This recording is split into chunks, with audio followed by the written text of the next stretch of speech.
আসসালামু আলাইকুম, welcome to রোজি রান্নাঘর। আজকে আমি আপনাদের সঙ্গে নিয়ে আসছি ভর্তার রেসিপি। এখানে আমি পেঁয়াজ এবং রসুন দেখেন এরকমভাবে আমি ভেজে নিয়েছি, কিছু কাঁচামরিচ ভেজে নিয়েছি, আর শুকনা মরিচও আলাদা করে ভেজে এখানে আমি বাদাম এবং কালো জিরার ভর্তা করব। এটা পুরোপুরিভাবে হয়ে গেছে, এখন আমি পাটায় পিষবো।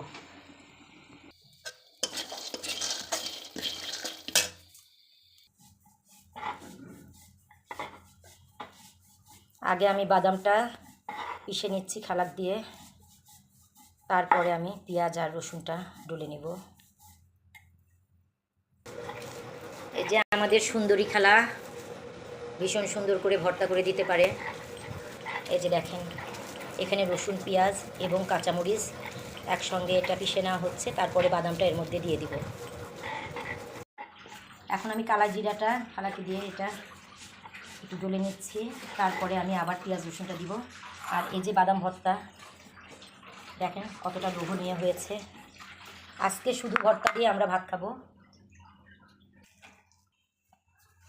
এই যে দেখেন আমার কালাই জিরা ভর্তা এটা হয়ে গেছে সম্পূর্ণভাবে। আসলে এই ভর্তাতে রসুন এবং পেঁয়াজ বেশি লাগে, আর রসুনের তুলনায় পেঁয়াজটা একটু বেশি দিলে ভালো হয়। আর অন্য অনেকের ভর্তা আমি খেয়েছি, সেটা কিন্তু খুব একটা ভালো লাগে না, কারণ তিতো লাগে। তো এই ভর্তাটা আমি দুই রকমভাবে করব। এটা অর্ধেক আমি এখানে তুলে রাখলাম, আর বাকি অর্ধেকটা আমি এক আপুকে দেখেছি ইউটিউবে, উনি এই ভর্তাটা এরকমভাবে করে এটা আদা ছেঁচা করে নিয়ে এর সঙ্গে একসঙ্গে শুকনা মরিচ দিয়ে এটা হাতে করেছে। ঠিক আছে, এটা এখন একটু ইয়ে করো, তো আদা ছেঁচা করে এর মধ্যে দিব।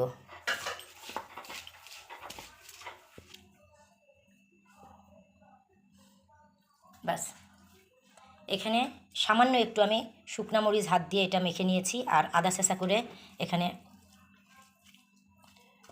পেঁয়াজটা দিয়েছি। এখন দুই রকমভাবে আমি করলাম, এটা আজকে খেয়ে আমি টেস্ট করে দেখবো এটা কেমন হয়। মনে হচ্ছে ভালোই হবে, আর একটু ঝাল দাও।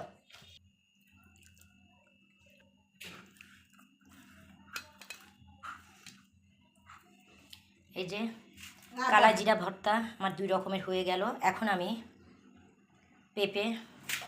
এখানে পেঁপে আছে, আলু আছে, কাঁকরোল আছে। তো পেঁপে আর কাঁকরোল এবং আলু দুইটার মধ্যে আমি দুই রকমভাবে এই ভর্তাটা করব। আলুর সঙ্গে আমি পেঁপে দেবো, দিয়ে এই হাত দিয়ে এই ভর্তাটা আমি করব।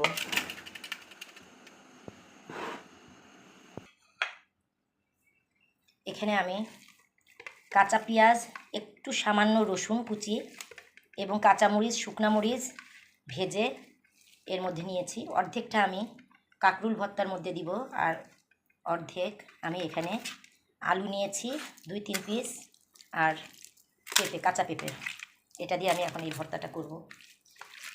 এর মধ্যে সামান্য একটু ধনেপাতা দিব।